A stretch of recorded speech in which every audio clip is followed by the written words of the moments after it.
관장들 반가워요. 더운데 주말 잘 보냈어요? 정말 덥더라고요. 8월 6일 정치부회 시작합니다.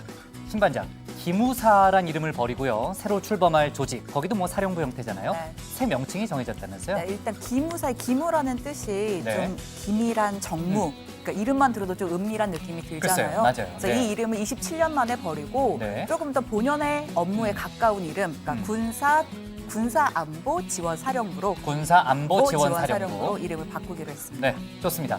고 반장, 그 외교안보 하나 질문해 볼게요. 볼턴 백악관 국가안보보좌관이요. 전에 북한 비핵화 관련해서 1년의 시간표를 제시한 적이 있잖아요.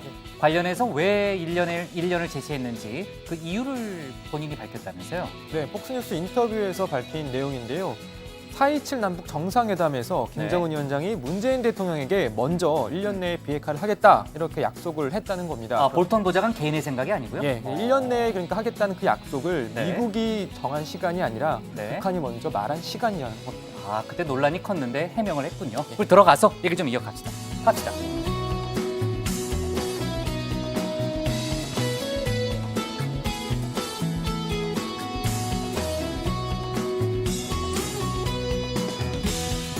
네, 반장들 자리에 앉았으면 정치보회를 시작하죠. 문재인 대통령이 오늘 휴가에서 복귀했습니다. 오후에는 수석 보좌관 회의를 주재했는데요. 문재인 대통령이 첫 번째 메시지를 뭘 내놓을까 상당히 궁금했잖아요. 최근 재난급 폭염이 지속되고 있는 것 관련해서 전기요금 부담을 줄이는 방안을 조속히 확정하라 이런 지시를 내렸습니다. 우선적으로 7, 8월 두 달간의 가정용 전기요금에 대해서 한시적으로 누진제를 완화하는 방안을 빨리, 그것도 시간이 없으니까요, 빨리 확정해서 7월분 전기요금 고지서부터 적용하라고 했습니다. 그러니까 그렇지 않아도 이르면 오늘부터 각 가정에 전기요금 고지서가 발송될 거다 이런 얘기가 나왔었는데 그래서 국민들의 시름이 상당히 깊잖아요.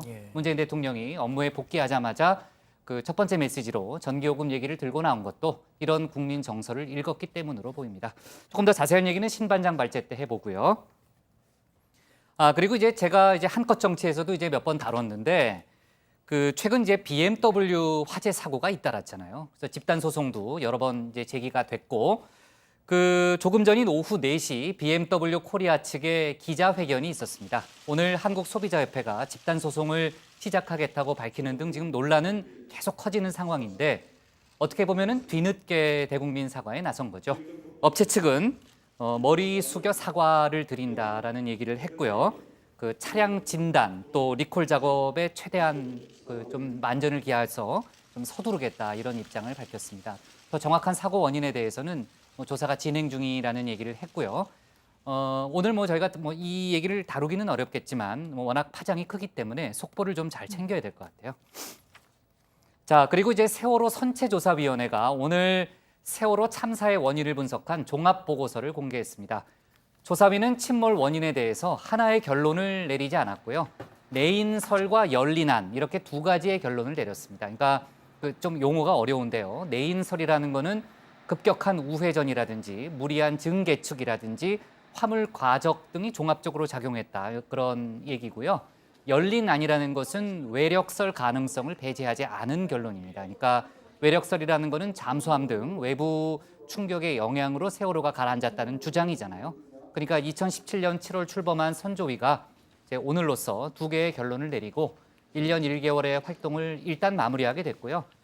추가 진상규명 작업은 2기 특조위에서 계속하게 됩니다. 오늘 정치부 회의는요, 어제 폐막한 ARF 등 외교안보 소식부터 정리해보고요. 휴가에서 복귀한 문재인 대통령의 메시지와 정부의 폭염 대책, 기무사 개혁 관련 얘기를 이어서 다루겠습니다. 여야 전당대회 소식과 오늘 특검에 소환된 김경수 경남지사 얘기도 해보겠습니다. 그럼 먼저 고석승 반장의 발제부터 시작하겠습니다.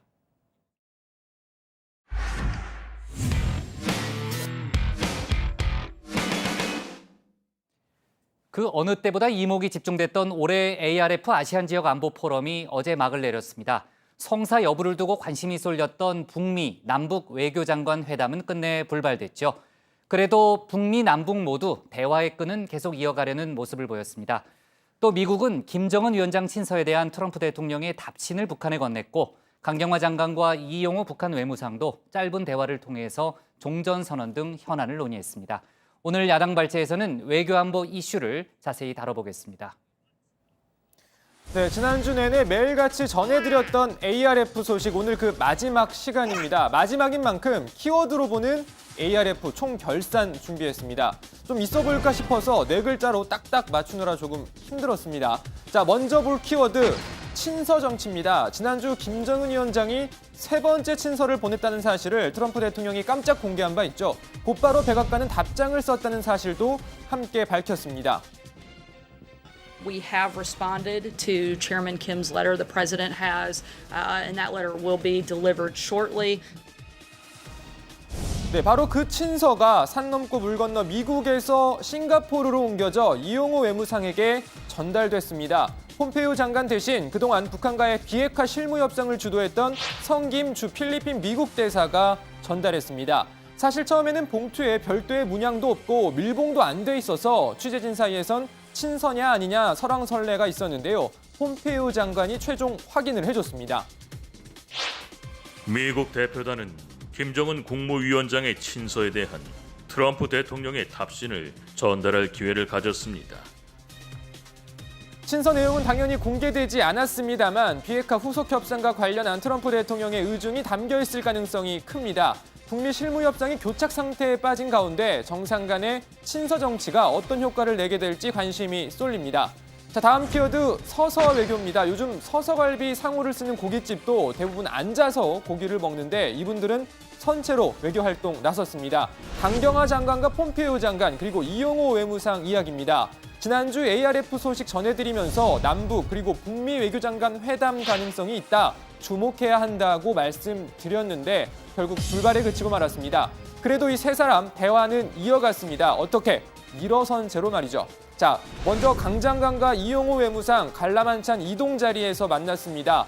반갑게 인사를 나누고 이런저런 대화도 주고받았습니다. 두 사람 무슨 이야기를 나눴을까요?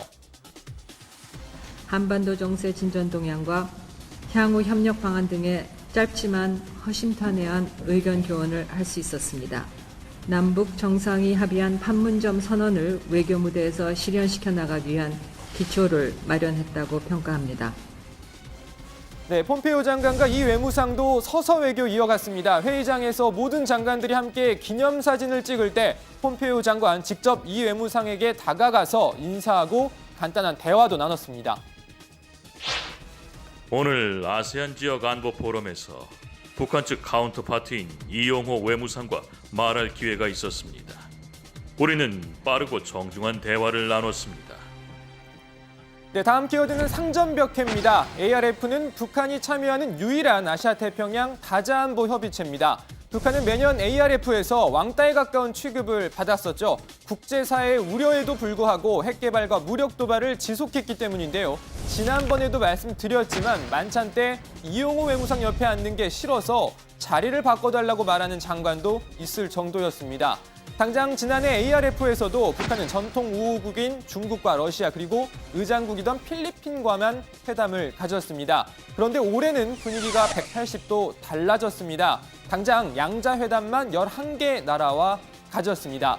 중국, 베트남 등 전통 우호국뿐만 아니라 EU, 뉴질랜드 등과도 만남을 가졌습니다.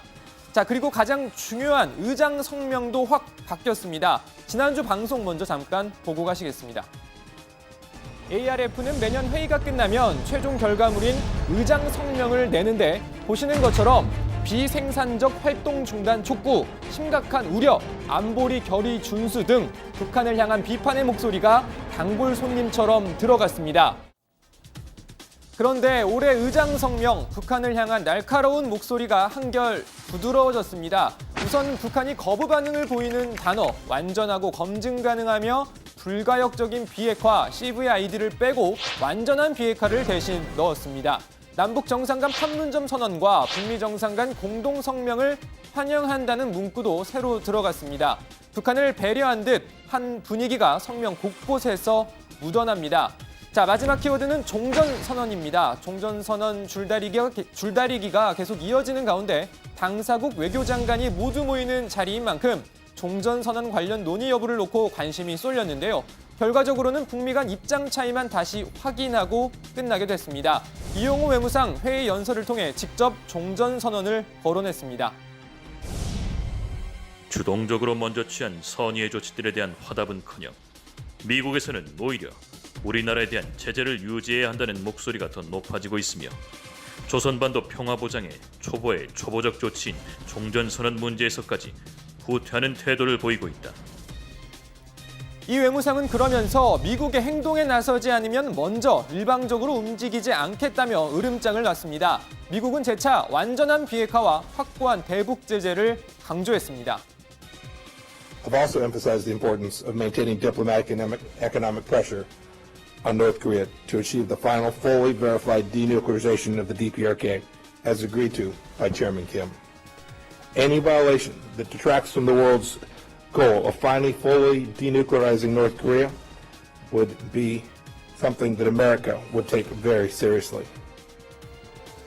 자, 이런 가운데 강경화 장관은 미국 그리고 중국과 종전선언 관련 논의를 충분히 했다고 밝혔습니다.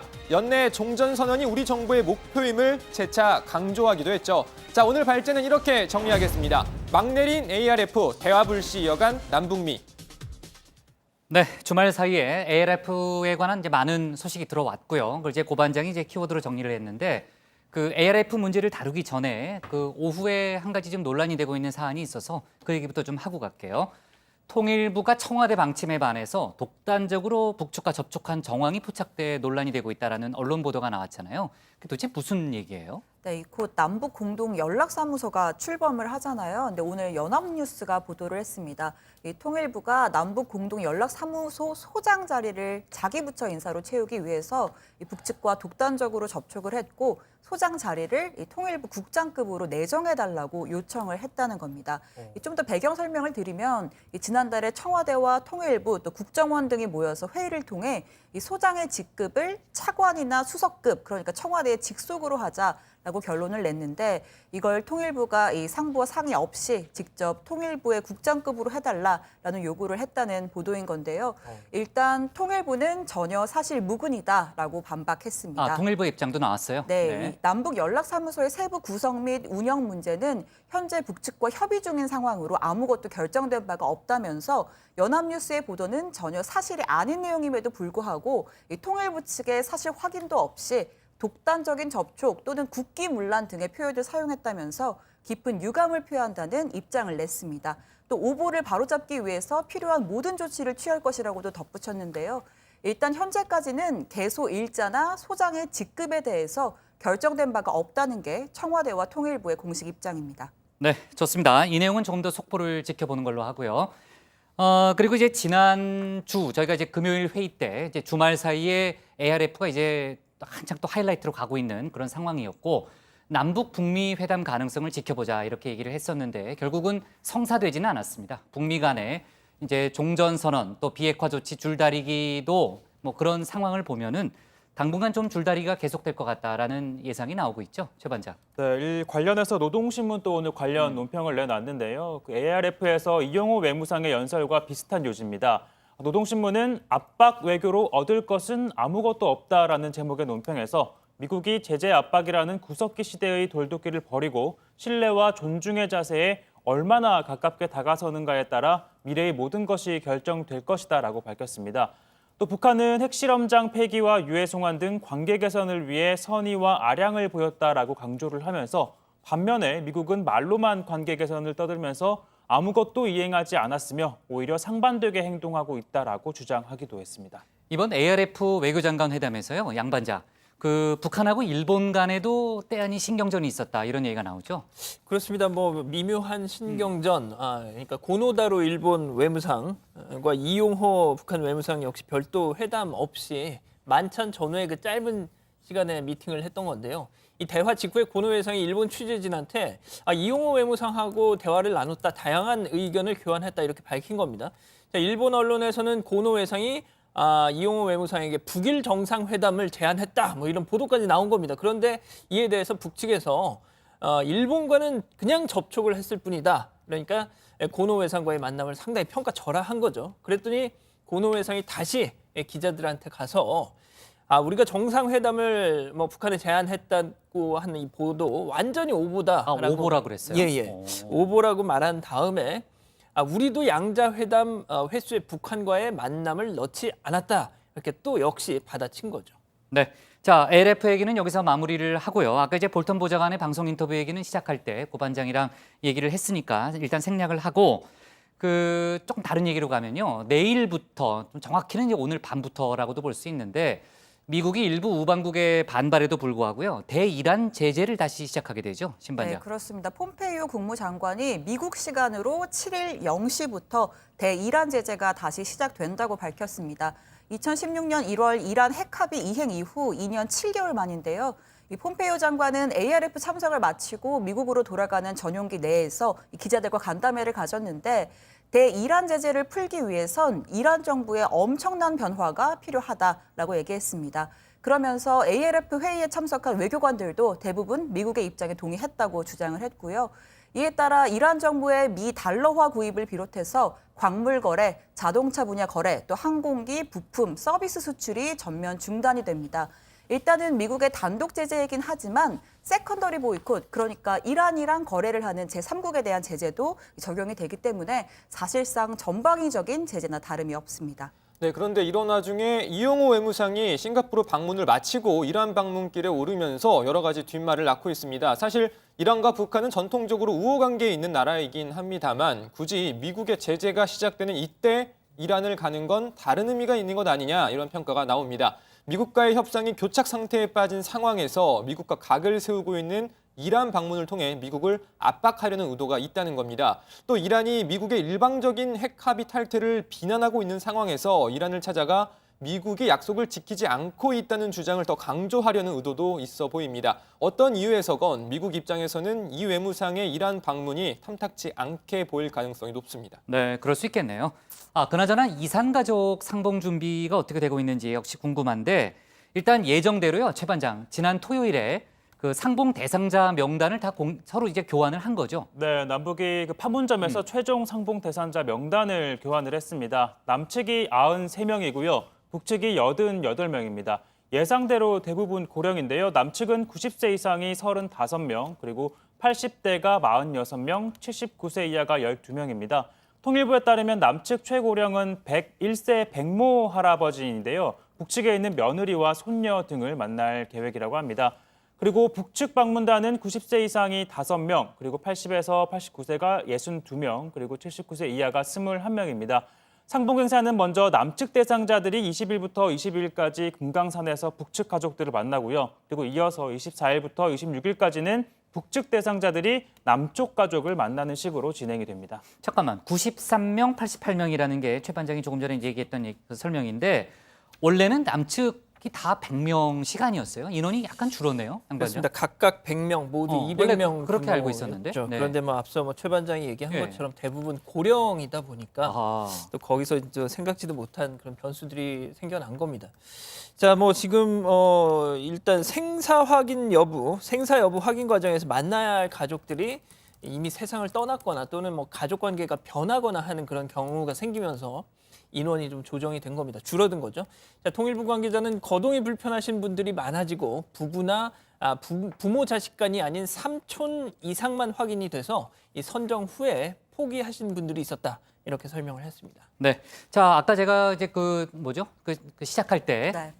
통일부 보도 논란이 아니죠. 통일부 이제 남북 공동사무소 연락사무소 논란 청와대 입장이 나왔다면서요? 네, 청와대가 방금 김의겸 대변인이 입장을 냈는데요. 네. 통일부에서도 설명을 했겠지만 네. 그런 일이 전혀 없고 네. 당연히 청와대에서 거기에 대해 질책을 했거나 한 것이 없다. 전혀 사실 무근이다라고 얘기를 했습니다. 또 통일부에서 강력하게 대응을 할 것이라는 네. 입장을 냈으니까 네. 아무래도 통일부랑 같은 입장, 그러니까 해당 그러네요. 보도는 네. 사실 무근이라는 입장을 네. 낸 것으로 보입니다. 네, 좋습니다. 연합뉴스 보도에 대해서 통일부 그리고 조금 전에 이제 청와대 입장이 나왔다는 이제 신 반장의 얘기가 있었고요.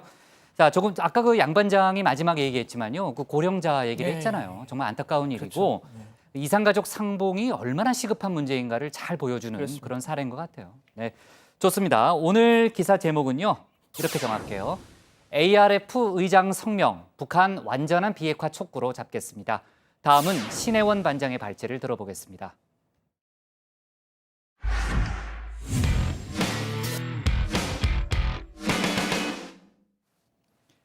네, 아까 잠깐 얘기했습니다마는 휴가에서 복귀한 문재인 대통령의 첫 메시지는 경제였습니다.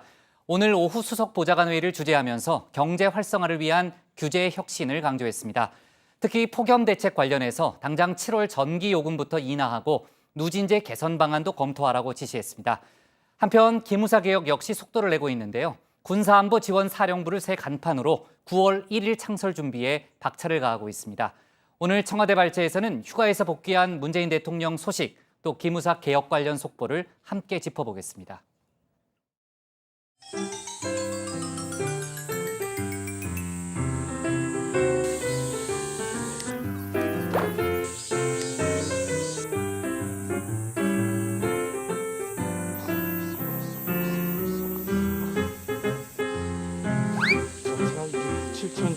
소나무는 소나무 같은 건데 이렇게 안 돼 있어요.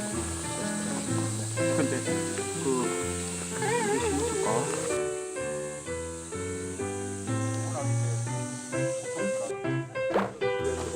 예, 고맙습니다. 원래 사진을 찍으셔갖고요. 고맙습니다. 네, 감사합니다. 예.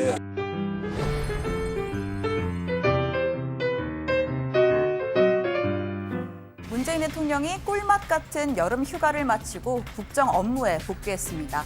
첫 행보로 청와대에서 수석 보좌관 회의를 주재했는데요. 키워드는 경제였습니다. 경제는 국민들의 삶입니다. 경제 활력은 국민들의 삶의 활력을 높이는 것입니다. 특히 기업 활동이 활발해지고 중산층과 서민들의 소득과 소비 능력이 높아져야 경제가 활력을 찾을 수 있습니다. 이를 위해 실사구시적인 과감한 실천이 필요합니다. 규제개혁은 문 대통령이 매달 직접 회의를 주재할 정도로 현 정부가 추진하는 혁신성장의 핵심입니다. 일자리 창출을 위해선 이를 가로막는 규제부터 과감히 혁신해야 한다고 재차 강조했습니다. 인간의 창의적인 아이디어와 기술이 규제의 벽을 뛰어넘어 경제에 활력을 불어넣을 수 있도록 혁신 친화적 경제 환경 조성을 속도 있게 추진해 주기 바랍니다. 국회도 혁신 성장 관련 법안이 조속히 통과될 수 있도록 힘을 모아 주실 것을 당부드립니다. 자, 또 한 가지 특별 재난급으로 거론된 올 여름 폭염, 광복절까지 이어진다고 하죠. 이제 곧 7월 달 전기요금 고지서가 날라올 때입니다. 문 대통령은 전기료 관련 특단의 대책도 주문했습니다. 우선적으로 7월과 8월 두 달간의 가정용 전기요금에 대해 한시적인 누진제 완화와 저소득층과 사회복지시설 등에 대한 전기요금 할인 확대 등 전기요금 부담 경감 방안을 조속히 확정하여 7월분 전기요금 고지부터 시행해 주기 바랍니다. 사실 문 대통령 휴가를 가면서도 마음이 편치만은 않았을 겁니다. 오늘 거론한 경제 문제뿐만 아니라 계엄령 문건을 둘러싼 기무사 개혁 이슈, 또 답보 상태로 접어든 북한 비핵화 협상 때문에 지지율이 6주 가까이 하락세였기 때문입니다. 자, 리얼미터 여론조사 결과인데요. 지난 5월 취임 1주년을 맞아 정점을 찍은 지지율은 다소 부침을 겪다가 북미 정상회담이 있던 6월 둘째 주에도 75.9%까지 올랐습니다. 사실 이 무렵의 문 대통령 지지율은 의례 높은 것이어서 특별한 뉴스로 취급받지도 못했습니다. 하지만 그 후 하향 추세가 이어졌습니다. 물론 역대 대통령과 비교했을 땐 여전히 높은 수준이지만 70%대 박스권이라는 워낙 높은 기준점 때문에 이런저런 말도 많았습니다. 되려 문 대통령 본인은 일희일비하지 않겠다면서 담담한 모습을 보였었죠. 일부에서는 대통령의 지지율이 높은 덕분이다. 또는 대통령의 개인기가 그런 결과를 만들어냈다. 그렇게 말씀하시는 분도 있지만 그건 정말 온당치 못한 그런 이야기입니다. 대통령이 혼자서 잘할 수가 없는 것입니다. 자, 그런데 8월 첫 주 국정수행 지지도가 다시 반등세로 올라섰습니다. 전주 대비 2.1%포인트 오른 63.2%입니다. 휴가 중인데도 불구하고 신속하게 내린 기무사 개혁 지시사항이 긍정적 영향을 미쳤다는 분석이 나옵니다. 기무사의 전면적이고 신속한 개혁을 위해 현재의 기무사를 근본적으로 다시 재편해 과거와 전면적이고 신속한 과거와 역사적으로 단절된 새로운 사령부를 창설하도록 지시하셨습니다. 문 대통령은 기무사 수장 교체, 또 기무사 전면 해편이라는 두 가지 카드를 꺼내들었습니다. 사실 해편이라는 말은 사전에도 없는 새로운 단어인데요. 기무사에 대한 국민 여론을 감안해 해체의 뜻을 담으면서 이 보안, 방첩 등 조직의 순기능을 살린 재편에도 무게를 둔 신조어입니다. 문 대통령의 고심이 엿보이는 대목이라고 할 수 있습니다. 이런 지시에 따라서 기무사 개혁도 속도를 내고 있습니다. 이제는 기무사라는 이름 자체가 27년 만에 역사 속으로 사라지게 됐는데요. 새 간판은 군사안보지원사령부로 전해졌습니다. 오는 9월 1일 출범을 목표로 해서 남영신 신임 사령관을 단장으로 한 창설 준비단을 출범했습니다. 주요 임무는 사령부의 임무 기능 정립, 조직 편성, 운영 훈련 제정, 인사 조치 등을 통한 인적 쇄신 등으로 최대한 조기에 기무사 개혁을 완료할 수 있도록 신속하게 창설 작업을 수행할 예정입니다. 오늘 새 사령부의 근간이 될 군사안보지원사령부 명도 입법 예고했습니다. 제정한 제3조 기본 원칙에는 사령부 소속 인원들의 정치적 중립 의무, 민간인 사찰 및 권한 오남용 금지, 인권을 부당하게 침해하는 행위 금지 등 내용이 포함됐습니다. 또 하나 눈에 띄는 대목은 감찰실장 관련 신설 조항입니다. 감찰실장엔 군 현역이 아닌 2급 이상 군무원, 검사 또는 고위 감사공무원으로 임명하도록 규정했는데요. 지난해 현직 검사를 적폐청산위원장으로 임명해서 도강도의 개혁을 펼친 국정원과 유사한 수준에서 작업이 진행될 걸로 보입니다. 역시 최우선 과제는 계엄령 문건, 세월호 사찰 의혹에 연루된 800여 명의 인력을 물갈이하는 겁니다. 오늘 청와대 발제는 두 가지입니다. 먼저 문 대통령 전기요금 할인 7월 고지서부터 적용. 두 번째는 기무사 군사안보지원사령부 새 간판 달고 9월 출범입니다. 네, 신반장이 발제한 두 가지 뉴스가 다 중요한 뉴스죠. 문재인 대통령이 휴가에서 복귀한 후 오늘 오후에 처음으로 이제 수석 보좌관회의를 주재했습니다. 물론 이제 주례 회동도 있었어요. 총리하고 주례 회동도 있었지만은 어쨌든 공식적인 그런 회의를 주재를 했고요. 일단 불행 중 다행이라고 해야 될까요? 기쁜 소식이라고 해야 될지 모르겠는데 오늘부터 이제 7월달 전기요금 고지서가 이제 발송된다라는 뉴스가 나오고 있는 상황에서 문재인 대통령의 입장이 나왔고요. 그러니까 이번 7월 요금부터 인하 방침이 적용이 된다는 거죠, 최 반장. 네, 오늘 문재인 대통령의 수석 보좌관의 발언이 크게 두 가지였습니다. 첫 번째가 폭염 대책이었고 그리고 규제 개혁을 통한 경제 활성화 이 두 가지였는데요. 그중에서도 먼저 폭염 문제부터 거론을 했습니다. 폭염 기간이 끝날 때까지 전력 수급 관리에 만전을 기해달라면서 우선적으로 7, 8월 두 달간 가정용 전기요금제에 대해 한시적인 누진제 완화를 적용하라고 지시를 했고요. 그리고 저소득층과 사회복지시설 등에 대한 전기요금 할인 확대 방안을 조속히 확정을 해서 7월분 요금부터 시행을 하라고 지시를 했습니다. 저 같은 경우는 오늘 집에 가면은 이 관리비 고지서가 나와 있을 것 같거든요. 아, 그래요? 어떻게 잘 알아요? 제가 본인이 하니까 알아서 그렇죠. 다 하니까 혼자 삽니다. 아무튼 좋습니다. 근데 이때쯤 되면 그러면은 이게 소급해서 주겠죠? 글쎄요, 어떤 조치가 필요한지 몰라도 당장 적용하기로 했으니까요. 뭔가 대책이 나오겠죠. 저 개인적으로 참 이게 관심인데 네. 문재인 대통령이 또 이런 얘기도 했습니다. 냉방기기 사용이 국민의 건강, 생명과 직결된 기본적인 복지다. 국민들이 전기요금 걱정 때문에 냉방기기를 사용하지 못해서는 안 된다라고도 했습니다. 특히 최근 논란이 된 이 가정용 전기요금 누진제 이거 관련해서도 개선의 여지가 있다 이렇게 지적을 했는데요. 직접 한번 들어보시죠.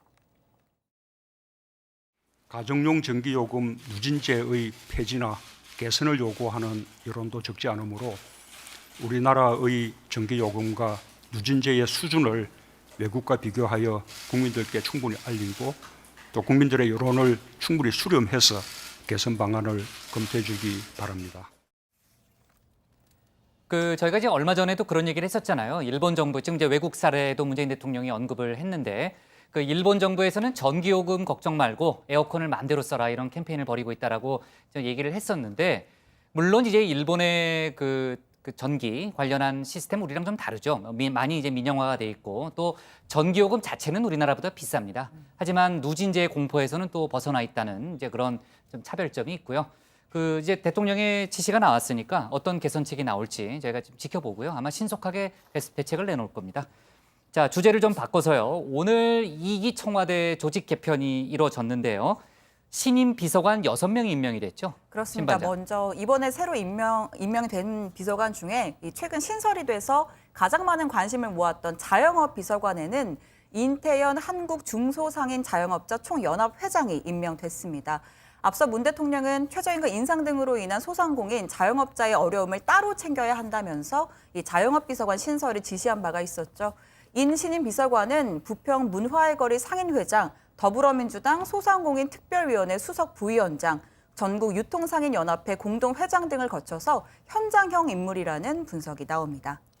네, 나머지 비서관들은 노무현 정부 시절 청와대에 근무했던 일명 노무현 키즈 인사들이 대거 이름을 올렸습니다. 자치발전 비서관에는 민영배 전 광주광역시 광산구청장이 임명됐는데 노무현 정부 때 사회조정 비서관을 맡은 바 있고요. 제도개혁 비서관 자리에는 김우영 전 서울 은평구청장이자 현 노무현 재단 기획위원이 임명됐습니다. 정책조정 비서관은 참여정부 대통령 비서실 정책기획위 비서관을 거친 김영배 민주연구원 부원장이 예상대로 임명이 됐습니다. 명칭이 바뀐 시민참여 비서관은 정형곤 현 시민사회 비서관이 역시 명칭이 바뀐 사회조정 비서관은 민변 사무총장을 지낸 강문대 법률사무소 로그 대표 변호사가 발탁됐습니다. 네. 아, 그리고 지난주에 한겨레 신문으로 제가 기억을 하는데 김동연 경제부총리의 삼성 방문, 오늘 이제 삼성에 갔잖아요. 청와대가 재벌의 투자를 구걸하는 듯한 모습은 바람직하지 않다는 우려를 전했다. 이렇게 보도를 했던 게 기억이 나거든요. 관련해서 청와대가 사실이 아니다 이런 입장을 내놨다고요? 네, 김의겸 대변인이 오늘 정례 브리핑에서 관련 입장을 밝혔는데요. 이 구걸하지 말라라고 했다는 보도는 사실 무근이라면서 단지 김동연 부총리가 삼성을 방문할 때 삼성의 투자 계획 발표식이나 방식에 대해 청와대와의 의견 조율이 있었다라고 설명을 했습니다. 김 부총리와 청와대 사이의 이견이라기보다는 어떤 방식이 더 효과적일지에 대한 의견 교환이었다는 건데요. 그리고 또 일각에서 제기된 장하성, 김동연 이상기류설에 대해서도 오늘 아침 현안점검회의에서 이와 관련된 장 실장의 언급은 없었다라고 전했습니다. 뭐 어쨌든 김동연 부총리가 삼성전자 이 평택 캠퍼스를 방문을 해서 이재용 부회장하고 간담회를 맞아요. 했습니다. 예, 봤어요, 아까요. 예. 자, 삼성이 앞으로 이 전반적인 계획을 브리핑을 했다면서 정부가 이 플랫폼 경제 등을 이야기하고 정책 역량을 쏟겠다라고 했는데 삼성도 뭐 AI, 뭐 5G 그리고 바이오, 반도체 이런 부분을 준비한다라고 했다는 겁니다. 다만 삼성은 이 뭐 구걸 논란 이걸 의식했는지 구체적인 투자 규모 그리고 채용 규모는 밝히지 않았는데요. 김동연 부총리도 이 삼성의 브리핑에 구체적인 숫자가 없었다. 기업에 대해서 어떤 것을 요청하거나 종용하는 것은 나의 철학과 맞지 않다. 이렇게 또 설명을 했습니다. 아, 참, 신반장. 청와대가 문재인 대통령의 연설문을 모은 책을 내놨다고요? 맞습니다. 이 취임 후 1년 동안 각종 연설과 주요 회의 발언을 담은 총 1,030페이지 쪽 분량의 연설집하고요. 이걸 좀 축약한 단행본 형태의 말글집, 완전히 새로운 시작, 이렇게 2권을 발간했습니다. 역대 대통령 연설문집 가운데 가장 많은 분량인데 뭐 SNS, 페이스북 메시지는 물론이고 남북 정상회담, 평창 올림픽 같은 주요 행사의 사진도 함께 수록이 되어 있습니다. 자치단체나 국공립도서관 등 공공기관에 배포될 예정입니다. 아, 그래요? 그럼 비매품이에요? 네, 파는 거는 아니고요. 우선은 이렇게 공공기관의 하드카피, 이 책을 직접 배포를 하고 또 무료로 전자책으로도 이용을 할 수가 있습니다. 오늘부터 청와대와 문체부 홈페이지, 또 국공립도서관 홈페이지 아니면 대형 온라인 서점에서 무료로 다운받을 수가 있습니다. 네, 이거 좀 다른 얘기인데요. 대통령이 휴가 때 읽었던 책 3권을 저희가 지난주에 신반장이 소개를 했잖아요. 고 반장, 공개하자마자 판매량이 급증했다는 얘기가 있더라고요. 네, 그렇습니다. 소년이 온다, 국수, 평양의 시간은 맞아요. 서울의 시간과 함께 흐른다 이렇게 3권입니다. 주요 서점 베스트셀러 목록에 올랐는데요. 주말에 SNS를 좀 보니까 최 반장도 서점 인증샷을 저렇게 올렸더라고요. 누구요? 네, 최 반장이요? 아무 최 반장이야 셀럽이니까 저런 인증샷도 올릴 수 있겠죠. 제가 여름이 너무 더워가지고 네. 그냥 휴가는 아니 주말을 이제 휴가 안 간다는 얘기예요? 서점에서 시간을 보냈죠. 네. 제가 볼 때는 이 최 선배가 고 선배를 실검 스타로 만들었잖아요. 그래서 고 선배가 고 반장이 예, 최 깜짝 놀랐어요, 반장을 지금요. 그 팔로우를 좀 늘리기 위해서 네. 소개를 한 게 아닌가. 네, 좋습니다. 뭐 둘이 상부상조 아주 잘하고 있습니다. 자, 그리고요. 기무사 개혁 관련해서요. 집중 발제에서도 다뤘지만은 간단히 좀 짚고 갈게요. 그러니까 새로운 이름이 군사안보지원사령부로 바뀌고 지금 이제 남영신 신임 사령관을 중심으로 해서 창설 지원단이 오늘 꾸려진 거죠? 네, 기무사 간판이 27년 만에 바뀝니다. 남영신 신임 기무사령관을 단장으로 오늘 창설 준비단이 출범을 했고요. 산하의 기획총괄팀, 조직편제팀, 인사관리팀, 법제팀 총 4팀을 뒀습니다. 여기에 기무사 개혁이 위원으로 활동한 최강욱 변호사를 특별 자문관으로 둘 계획인데요.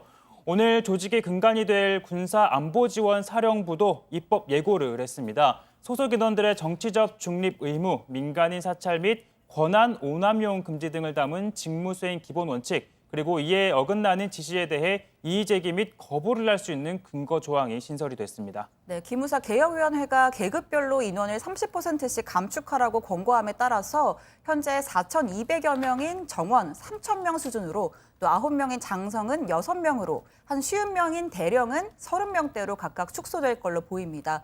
또 우선적으로 기무요원 전원을 원대 복귀시킨 뒤에 이를 선별적으로 데려오는 방식으로 인적 청산이 이루어질 전망인데요. 특히 감찰실장에 비군인 출신, 예를 들어서 현직 검사 등을 임명하면서 댓글 공작, 세월호 사찰, 계엄령 문건에 연루된 한 800여 명의 인력을 솎아내는 작업에도 힘이 실릴 것으로 보입니다. 네, 좋습니다. 오늘 신반장이 이제 2가지 이슈를 자세히 다뤘는데 둘 다 중요한 이슈지만요. 오늘 청와대 발제는요. 일단 전기료로 제목을 잡을게요. 네, 오늘 제목은 문 대통령 7, 8월 가정용 전기료 누진제 완화로 정리하겠습니다. 다음은 양원보 반장의 발제를 정리하겠습니다.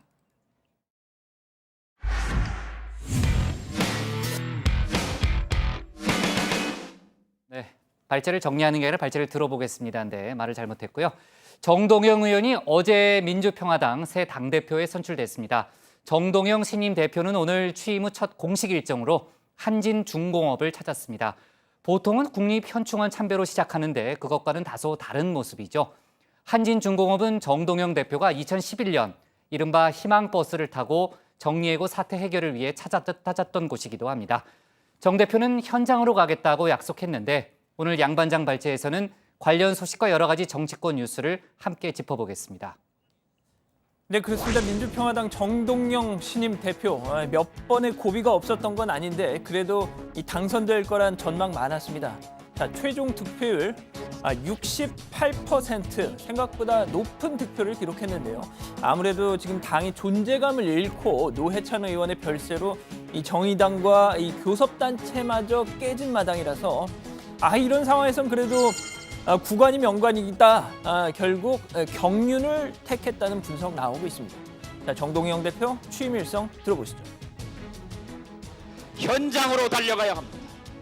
7년 전 희망버스를 달려갔던 한진중공업의 노회찬과 정동영이가 앞장섰습니다. 자, 들으신 것처럼 정동영 대표 취임 첫날 첫 행선지로 부산 영도 한진중공업을 찾았습니다. 자, 기억나실 겁니다. 2011년 한진중공업이 대규모 정리해고를 단행하자 민주노총 지도위원이었던 김진숙 씨가 이렇게 크레인에 올라가서 무려 309일간의 고공농성을 벌였던 거 말이죠. 자, 정 대표는 당시 이 진보진영 인사들과 함께 희망버스를 타고 가서 정리해고 철회투쟁 벌인 바 있습니다. 당시 이 일은 정치인 정동영을 대중 정치인에서 진보 투사로 거듭나게 했었죠. 자, 정 대표 무려 7년이 지났지만 그 생각 변함이 없는 것 같습니다. 이렇게 말했죠. 정의당보다 더 정의롭게 가는 것이 민주평화당의 목표입니다. 자, 정의당보다 더 정의롭게 간다. 이렇다 보니까 당내에선 벌써부터 우려 목소리도 나오고 있습니다. 급격한 이 좌향자로 당 정체성 혼란 오는 거 아니냐, 이런 거죠. 정 대표에 대해서 다소 평소에 신중했던 박지원 의원 이렇게 말합니다. 지금까지 중도 개혁을 표방했기 때문에 정의당보다 더 정의롭게 한다 하는 그 의미를 어떻게 받아들여야 될지.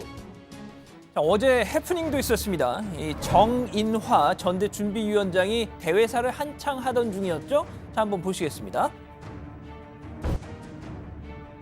6.13 지방선거가 끝나고 8월 5일 오늘 네, 저렇게 단상을 확 엎어버렸습니다. 생수가 막 날아가고요. 8월 5일에 무슨 안 좋은 기억이 있는지. 자, 이 남성이요, 이 경찰에 붙들려 갔죠. 진술을 하기를. 정치인과 해경이 제대로 일을 안 해서 세월호 아이들이 희생이 됐다. 행사하는 꼴이 보기 싫어서 내가 난동을 부렸다라고 했답니다. 그런데 뭐 세월호 유가족과 뭐 무슨 연관이 있는 그런 사람도 아니었습니다. 자, 일단 저희가 저렇게 뿌옇게 가리긴 했는데, 자, 이분 어디서 많이 봤다 했었죠. 아니나 다를까 지난해 12월 이 국민의당과 바른정당 통합 당시 안철수 대표 재신임을 묻는 전당원 투표 이 발표장에서도 들어와서 난동 피웠던 바로 이 사람이 동일 인물이었던 것 같습니다. 자, 도대체 왜 이러는 걸까요? 다음 소식으로 가보겠죠. 자, 지난달 14일 부산 동구 범일동 한 아파트에서 정말 허망한 교통사고가 있었습니다. 보안회사 취업을 준비하면서 아버지와 함께 아파트 경비원으로 일하던 20대 청년이 뭐 느닷없이 이렇게 경비실로 달려든 차에 치여서 숨지는 비극적인 일이 있었던 겁니다.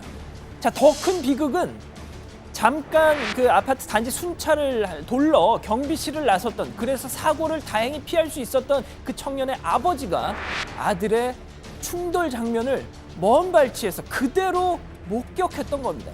자, 자식이 차에 치여 숨지는 모습을 본 그 아비의 심정. 야, 정말 이건.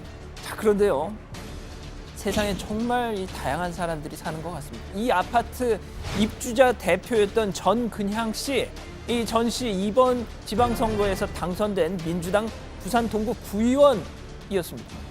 자, 전근향 씨는 이들 부자가 소속돼 있던 경비업체에 전화를 해서 어떻게 부자지간을 한조에서 근무하도록 했느냐? 빨리 아버지 그 사람 다른 데로 보내라. 항의를 했다는 겁니다. 위로를 해도 부족할 판에 다른 데 보내라고 이렇게 전출 강요를 했다는 거죠. 그나마 희망적인 건 이 얘기를 들은 그 아파트 주민들이 강력히 항의를 했다는 겁니다. 전근향 씨한테. 자, 결국 비난이 빗발치니까 민주당 부산시당에서 사과와 함께 전근향 구의원 제명을 의결했다고 합니다. 자, 더 황당한 건 말이죠. 이 전근향 구의원이 지난 지방선거 때 내걸었던 캐치프레이즈입니다. 한번 보시죠. 항상 약자의 편에 서서 일하고 있습니다. 자, 이 소식을 접한 시민들 의원직 사퇴 요구하고 있습니다. 자, 다음 소식입니다. 이재명 경기도지사 주말 동안에 부인 김혜경 씨가 조카와 나눈 전화통화의 녹음 파일이 공개돼서 뭐 내내 좀 시끄러웠죠. 자, 그런데 오늘은 또 다른 사안으로 입길에 올랐습니다. 바로 김사랑 씨와 문제였는데, 저는 처음에 이재명 지사와 김사랑 씨 이렇게 이름이 뜨길래 또 여배우 했습니다. 그런데 알고 봤더니 우리가 알고 있는 이 배우 김사랑 씨가 아니라 일반인 김사랑 씨였습니다. 내용은 이렇습니다. 자, 성남 시민이라고 하는데요. 지난 2월에 기자회견을 열고 성남 경찰이 나를 강제 납치해서 정신병원에 감금했다. 내가 SNS에서 이재명 지사 좀 비난했더니 성남시로부터 고소고발 당했고 급기야 성남 경찰들에 의해서 연행돼서 정신병원 감금됐다. 그 배후에 이재명 지사가 있다. 뭐 이런 주장을 한 겁니다. 자, 이재명 지사 참기 힘들었던 것 같습니다. 어제 SNS에 글을 올려서 김사랑 씨는 유죄 판결을 받고도 동일한 허위 주장을 계속해서 유포하다가 고발을 당했고 경찰의 출석 통지에도 뭐 자살 암시 글을 올리면서 출석을 거부하더니 그래서 경찰이 신병 확보를 하고 정신병원에 오히려 보호 조치를 취한 것이다. 이렇게 반박을 한 것이죠. 자, 이 지사 허위사실 유포에 적극 대응하겠다면서 이 허위사실 유포 중단 촉구했습니다. 자, 오늘 준비한 소식은 여기까지입니다. 민주평화당 그 정동영 신임 대표가요, 이제 어제 선출이 됐고 오늘 이제 첫날 행보였잖아요. 부산 영도 한진중공업을 찾았습니다. 새벽 첫 열차편으로 부산에 갔다고 하고요. 사실 뭐 얼핏 생각하면요. 민주평화당의 지역 기반이 호남 쪽이잖아요. 그러니까 그 호남으로 가지 않겠느냐라는 그런 예상도 있는데 새 지도부의 첫 회의를 부산에서 했다는 게 이례적인데 앞서 이제 그 양 반장이 설명한 대로 정동영 대표와 한진중공업하고의 인연 때문인 거죠, 최 반장. 네, 정동영 대표는 이 희망버스와 한진중공업을 통해 정치를 다시 시작했다라고 말할 정도로 2011년 한진중공업 정리해고 사태를 본인 정치 인생의 변곡점으로 꼽고 있습니다. 아시다시피 2007년 대선에서 패배한 뒤에 중도 정치인에서 이때부터 완전히 진보 정치인으로 변신을 하게 되는데요. 그때 민주당 최고위원 신분으로 희망버스를 타고 한진중공업에 지금 작고한 노회찬 의원과 함께 갔다가 경찰의 최루액 세례를 받기도 했었는데요. 정 대표는 또 오후에는 서울 중구대학문에 있는 쌍용차 해직 노동자 고 김주중 씨 분향소를 찾아 추모를 하기도 했습니다. 네, 확실히 첫날 일정만 보더라도요. 정의당보다 더 정의롭게 하겠다 이런 일성을 얘기한 걸로 봐서는 당의 노선 변화를 예고하는 것 같아요. 네, 그렇습니다. 이번 당대표 경선 내내 정동영 대 비정동영 구도가 있었습니다. 그 기저에 깔린 게 바로 당 노선 변화에 대한 우려였던 거죠.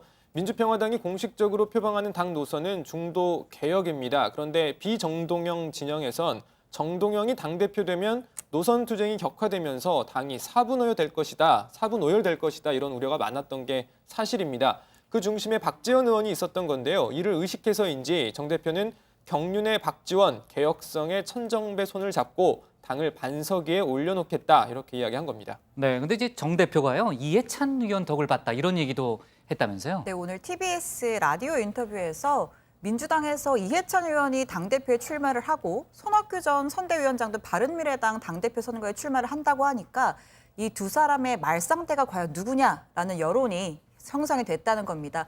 그래서 결국은 당심이 경륜을 택했다는 건데 그러면서 정 대표가 평생 이해찬 덕 본 건 이번이 처음이다. 이런 얘기를 한 겁니다. 아시다시피 2007년 대통합 민주신당 대선 경선에서 정동영, 손학규, 이해찬 이 세 사람이 3파전을 치렀잖아요. 그렇죠. 네, 그때 승자는 정동영 대표였지만 이후에 좀 서로 앙금이 쌓였었고 전혀 다른 정치 행로를 보였었죠. 네, 그러니까 2007년 대선 경선 때 후보들이 지금 다시 당권에 도전하는 정동영 대표는 이미 당권을 이제 잡았고요. 그런 모양새고 일단 민주당에서도 결론은 봐야 되겠지만 그 이해찬 대세론을 얘기하는 사람들이 또 많이 있잖아요. 그리고 바른미래당 손학규 전 선대위원장도 지금 강력한 후보군이잖아요. 말씀하신 것처럼 바로 그런 이유들 때문에 오늘 신문 제목을 보면 올드보이의 귀환이다 이런 제목도 뽑혔지 않습니까? 이 정동영 대표 얘기처럼 서로가 서로를 그렇게 견인해주는 그런 효과가 분명히 생기고 있는 것 같습니다. 정동영 대표 당선, 민주당 대표 경선에도 적잖은 영향이 있을 걸로 보입니다. 이해찬 의원 역시 정동영 덕 좀 봤다고 할지는 모를 일이죠. 어쨌든 이 손학규 전 위원장 오는 8일 출마 선언할 거란 소식이 들어왔네요. 8일이면은 모레네요, 모레. 네. 바로 모레고요. 참 문재인 대통령이 정동영 대표에게 전화를 걸어서 축하를 했다. 이런 얘기가 나왔던데 맞죠? 네, 정 대표가 오후에 경남 김해 봉하마을을 찾기 직전에 문 대통령이 직접 전화를 했다고 합니다. 보통은 신임 대표에게 정무수석을 보내서 축하난을 보내는 정도로 인사를 하는데 적극적인 모습을 보였다라는 평가가 나오는데요. 정 대표에 따르면 선거제도 개혁, 판문점 선언 실천 이렇게 두 가지 사안을 놓고 문 대통령과 대화를 했다고 합니다. 특히 개성공단 문제에 대해서 정 대표는 문 대통령에게 재가동과 관련해 평화당이 역할을 하겠다는 뜻을 전했다라고 소개하기도 했습니다. 네, 최 반장, 민주당 당대표 경선은 어떻게 되고 있습니까? 일단 오늘은 TV토론회만 2차례 열리고 있는데요. 지난주부터 제주, 호남, 충청 지역 순회를 했습니다. 송영길 후보는 세대 교체론, 그리고 김진표 후보는 경제 당대표론, 그리고 이해찬 후보는 강한 리더십 이렇게 요약을 해볼 수 있는데요. 연설을 들어보면 송영길, 김진표 후보가 나란히 이해찬 후보를 집중 경제하는 양상을 보이고 있습니다. 송영길 후보, 새 술은 새 부대에 담아야 한다. 그리고 김진표 후보, 여당 대표가 여야 충돌에 빌미만 제공하는 싸움꾼이 되어서는 안 된다. 일단 딱 들어보면 이해찬 후보를 겨냥한다는 게 느껴지는데요. 반면 이해찬 후보는 내부 단합을 강조하면서 원팀이 되자라고 호소하고 있습니다. 네, 그 투표라는 게 또 결과를 지켜봐야 되겠지만은 일단 당내에서는 이해찬 후보가 좀 유리한 거 아니냐 이런 얘기가 일단은 많더라고요. 네, 초반 기선 제압에서는 확실히 이해찬 후보 성공한 듯 보입니다. 일단 여론조사를 통해 나오는 수치를 봐도 그렇고 현장 분위기나 당 관계자들 말을 종합해도 그렇습니다. 여당 지지율이 지방선거 이후 계속 하락 추세를 최근 보였는데 이해찬 의원의 강한 리더십이 필요하다. 이런데 바로 당원들의 이해가 모아지고 있다는 겁니다. 또 박범계 의원 같은 경우는 사실상 지지 선언도 했고 말이죠. 자, 물론 송영길, 김진표 후보 측에선 이 후보가 대체로 앞선다는 데는 이유가 없지만 그 차이가 크지 않다고 주장하고 있습니다. 네. 자, 그리고 지난달 26일 국민권익위원회가요. 김영란법 위반 의혹을 받는 여야 의원 38명의 명단을 국회의장에게 전달했다. 이런 보도가 나왔는데 그 이후에는 별다른 얘기가 없네요. 그렇습니다. 지금 뭐 김기식 전 금융감독원장을 그 자리에서 글쎄요. 끌어내렸던 바로 그 피감기관이 지원하는 해외 출장. 그 의혹을 받는 의원 명단, 의원 숫자 38명이었다는 거죠. 지금 근데 그거를 국민권익위에서 문희상 의장한테 그 리스트를 넘겨서 문 의장은 지금 그걸 알고 있다는 겁니다. 권익위가 밀봉한 채로 리스트를 넘겼다는 거죠. 자, 그런데 지금 알려지기로는 바로 그 38명 국회의원 중에 문희상 의장 본인이 과거 외통위에 있을 때 코이카의 돈을 받아서 베트남 출장을 다녀온 그런 기록이 있다는 거죠. 그 명단에. 그래서 문희상 의장이 이 명단을 받고도 침묵하는 이유 바로 그 때문이 아니냐 이런 지적이 나오고 있는데요. 더 문제는 국회에서 자체 무슨 심사위원회를 꾸려서 조사를 하겠다고 하는데 과연 국회의장이 포함이 됐으면 조사가 가능할까? 뭐 이런 지적이 나오는 거죠. 네, 하여튼 뭐 여론이 있고요. 또 언론 보도가 잇따르고 있으니까 국회 내부의 상황을 좀 더 지켜보는 걸로 하죠. 자, 좋습니다. 오늘 기사 제목은요. 이렇게 정할게요. 취임 첫날 한진중공업 찾은 정동영으로 제목을 잡겠습니다. 다음은 최종혁 반장의 발제를 들어보겠습니다.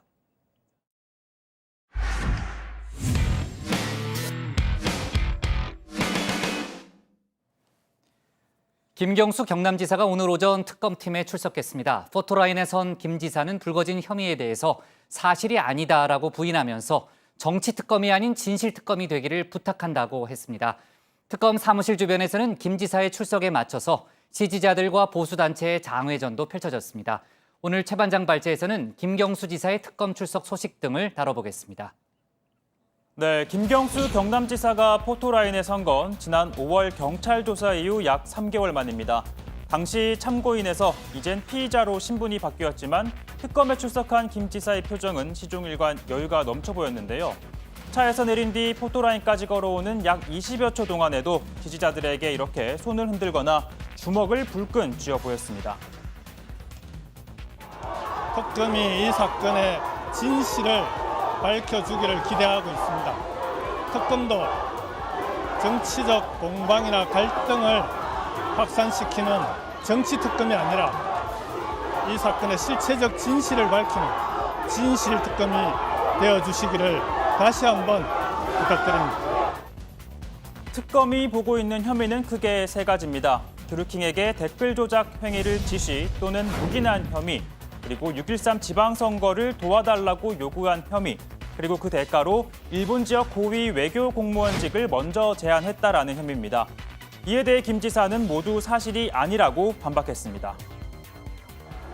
킹크랩 시연회 단 한 번도 보신 적 없습니까? 네, 그런 사실 없습니다. 지방선거에서 도움 요청했다는 말이 있던데 사실입니까? 전혀 사실이 아닙니다. 샌다의 총 영사직 역으로 제안하신 적 있습니까? 그런 사실 없습니다. 특검이 특히 주목하고 있는 건 공직선거법 위반을 적용한 부분입니다. 김 지사가 2017년 12월 드루킹에게 2018년 6월 지방선거 도움을 요청하면서 외교관 자리를 제안한 것으로 의심하고 있는데요.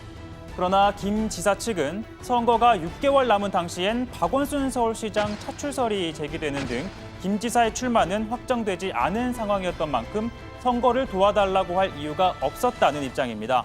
당시 김경수 지사도 인터뷰를 통해 국회의원 임기를 중간에 그만두고 나가는 건 바람직하지 않다며 출마에 부정적인 입장이었습니다.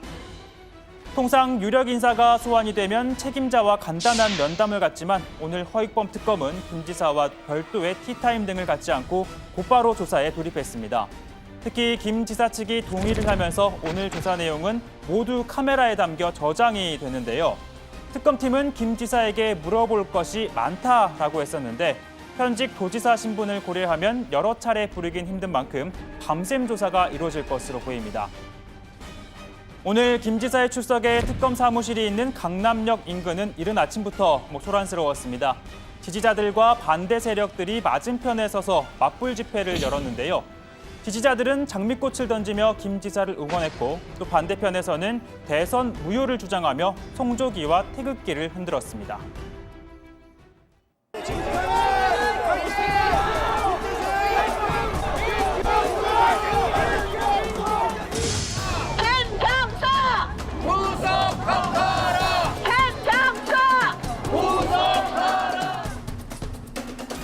자, 그런데 오늘 이 특검 사무실보다 더 큰 소란이 빚어진 곳이 있습니다. 자정 무렵 서울 동부구치소 앞인데요.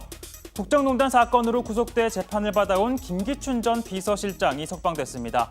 석방 반대 시위를 벌이던 사람들의 목소리는 김 전 실장이 모습을 드러내자 더욱더 커졌는데요. 구치소 문을 빠져나온 김 전 실장이 입을 떼기도 전 시위대가 그 앞길을 막았습니다.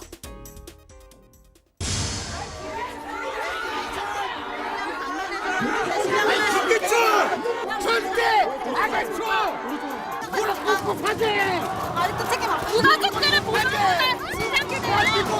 네, 억울하신 거 있으세요? 어딜 나와?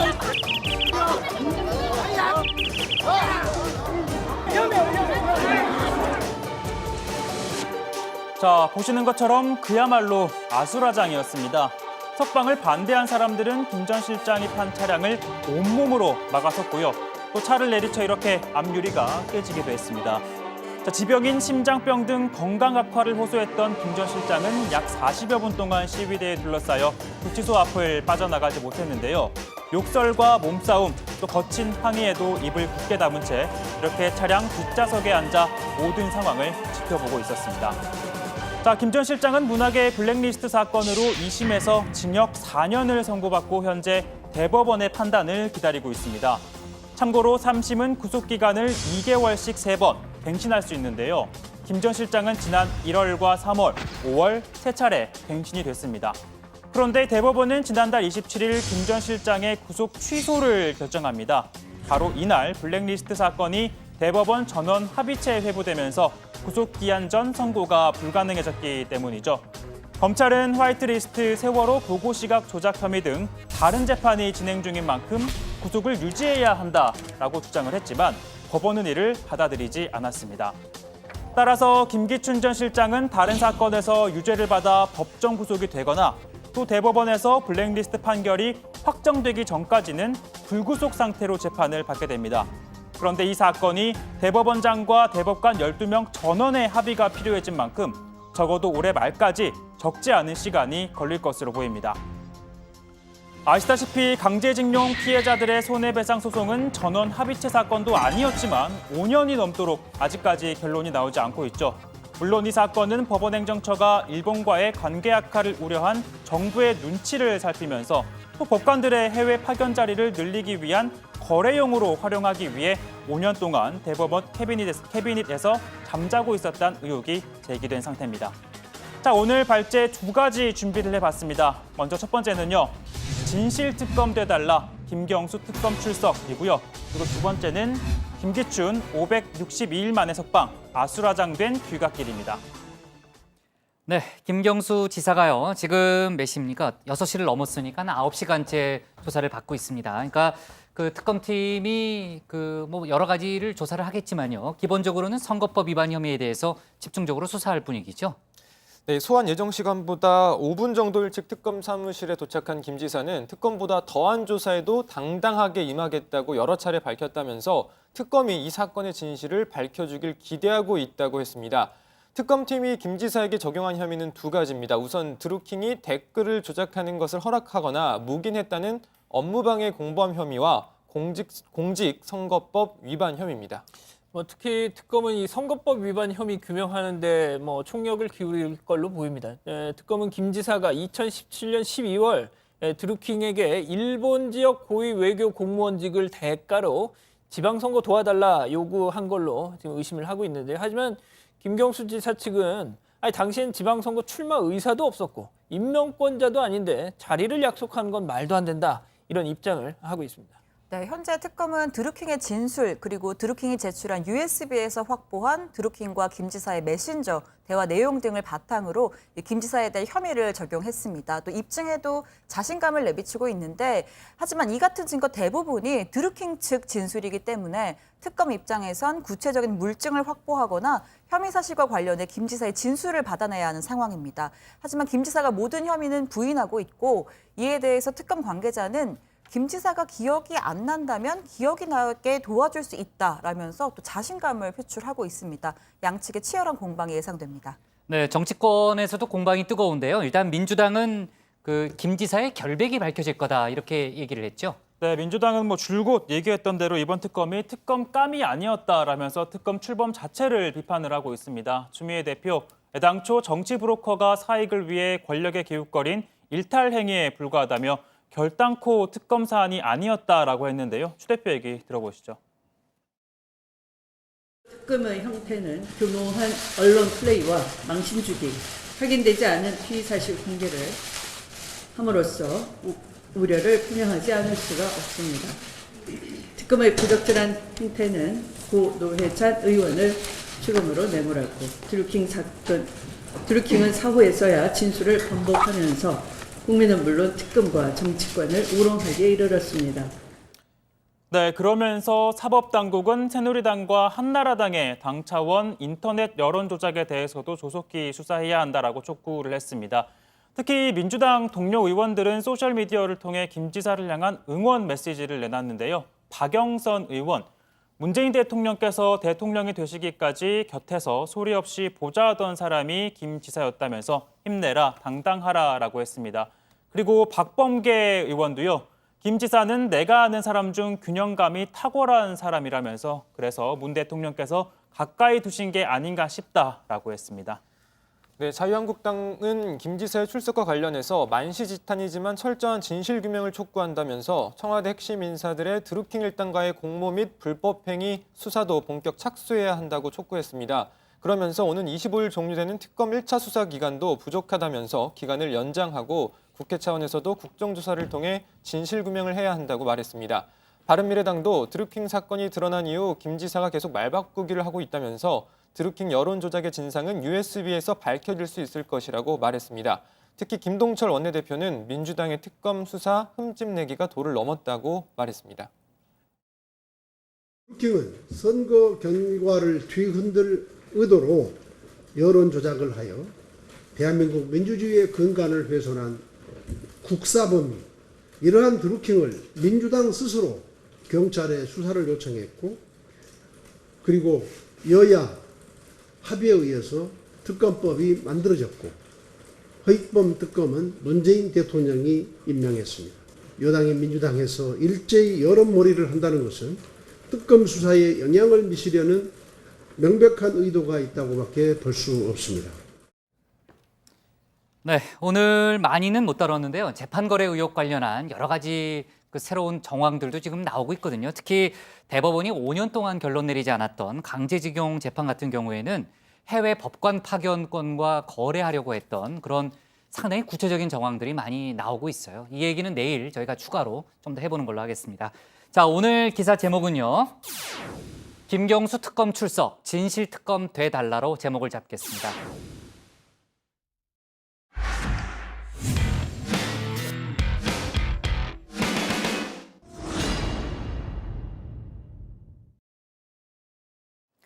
안녕하세요. 톡 쏘는 정치의 강정입니다. 자, 이제 다음 주면 제73주년 8.15 광복절입니다. 해방된 지 73년이 됐는데도 곳곳에 일제 식민지의 잔재가 남아있다는 지적 끊이지 않고 있습니다. 최근 교육 현장에 남아있는 일본식 표현을 바꾸자는 취지의 법안이 발의됐는데요.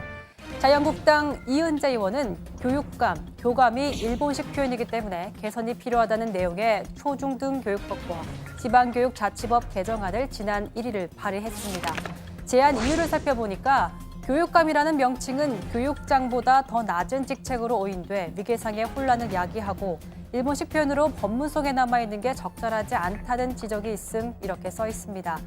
따라서 교육감은 교육청장으로, 부교육감은 부교육청장으로 바꾸고 교감도 부교장으로 바꿔야 한다는 겁니다. 교육 현장에 있는 일본식 표현 바꾸자 정말 좋은 취지의 법안인 것 같습니다. 그런데 이은자 의원은 아시다시피 지난 2월에 바로 이 발언으로 논란을 일으킨 적이 있습니다. 개념의 장난은 10억으로 자리 집도 아니고 답변지까지 매각을 하는데 먼저 할 용의가 없느냐? 그거 물어보는 게 잘못된 겁니까? 그러니까 메모로 내놨다라고 답변하시던데. 사회만 봐주세요, 위원장님. 아니 그러니까 사회를 잘 보려고 지금 이야기를 하는 건데 어디 자 차분하게 질의하세요. 차분하게 하시고 예. 자 그러면은. 겐세이 노타, 흔히 당구 용어로 알려져 있는데요. 견제한다란 뜻의 일본말인데 정작 일본에서도 이런 당구 용어 쓰지 않는다고 합니다. 3.1절을 앞두고 국회의원이 이런 일본말을 썼다고 해서 거세게 비판이 일기도 했었지만 이 의원은 유성엽 당시 위원장에게 결국 사과하기도 했습니다.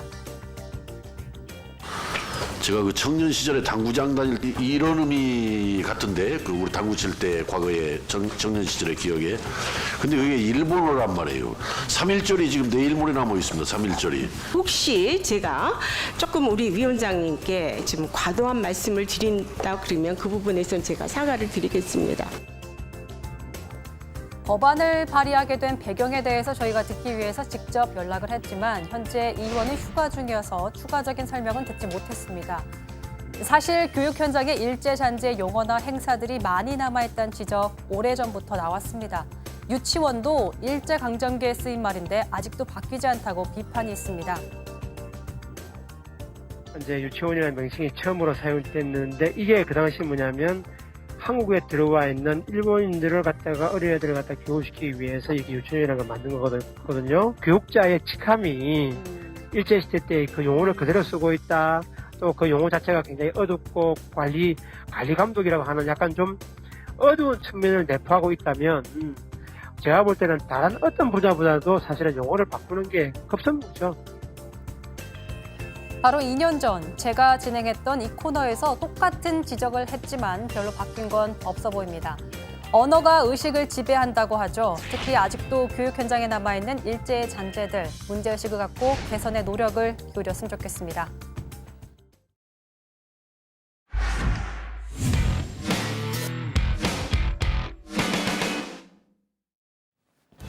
오늘 저희가 고른 한 컷은 고혈압약 섭도 발암물질 50개 품목 판매 중지입니다.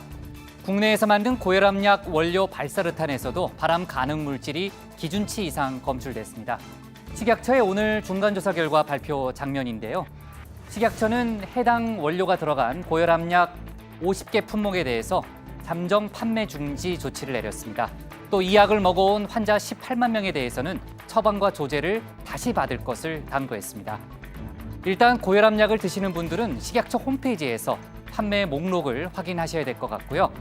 그리고 해당 약품을 지속적으로 복용한 환자들에 대해서는 건강검진 등 필요한 조치를 이어서 해야 될 것 같습니다. 오늘 정치부에는 여기까지고요. 저희는 내일 다시 찾아뵙겠습니다.